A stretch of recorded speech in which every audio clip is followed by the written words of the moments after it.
Hi, it's Lethea from Farmview Creators.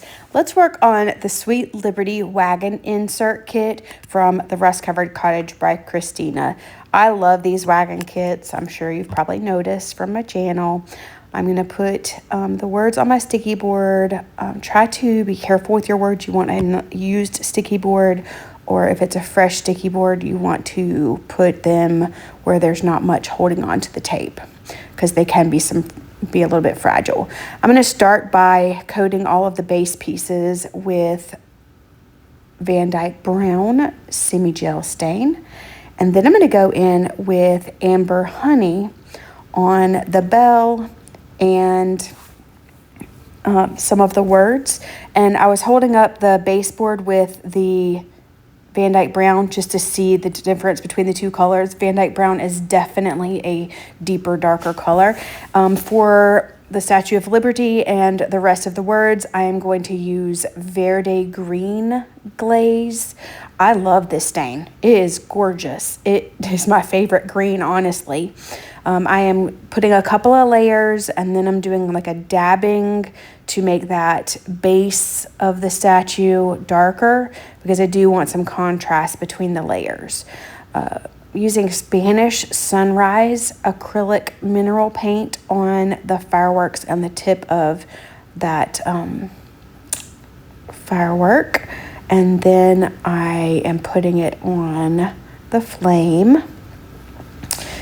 I'm going to go in with Tuscan Sun just to add a little bit more detailing to the flame and the insides of the firework sparkle.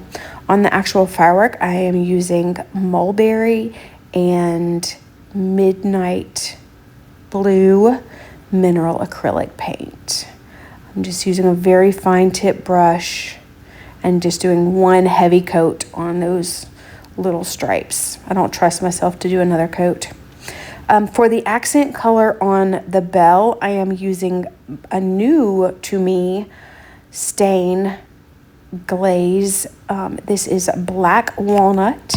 I'm putting it on pretty heavy, just with a paintbrush, trying to smooth it out and get it fairly even. And then I'm going to set it aside to kind of soak in for a little bit while I put a layer of Farmhouse linen chalk style paint over those baseboards. I am not going for full coverage here. You can see I missed a couple of spots and left a couple of spots thin.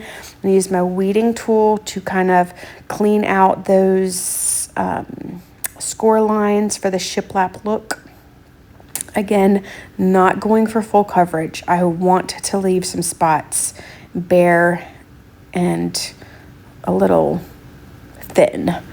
Then there you go. I'm going in with my Gator hand sander and just roughing them up even more to give them that distressed look so that that Van Dyke Brown can pull through. I'm going to go ahead and put a coat of dead flat top coat on all of my pieces.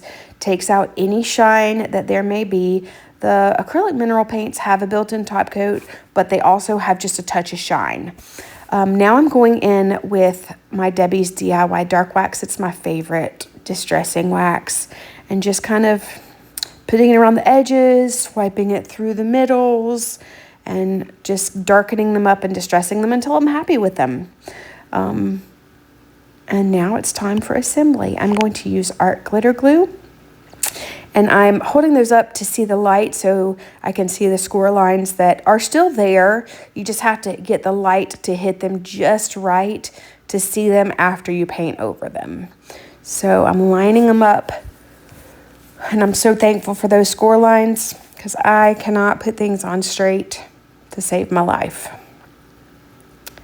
Just getting those in those score lines and then trying to make sure. Now, I know that these fireworks match up perfectly with the edges, so I was turning them to see where they needed to go because there were not score lines for that. The bell just goes centered, and you can tell when I put that dead flat, it kind of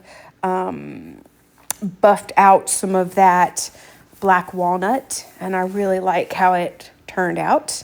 And then there's those two layers of the Statue of Liberty. That word Liberty matches up perfectly, and it has a place at the top And then on that front plate, that Y hangs off, which I haven't done a kit for the wagon where the letters hang off, but I really like it. And there's my wagon. There it is in my wagon. I love it. I hope you do too. I hope you're getting ready for July 4th, 250. Thanks for watching.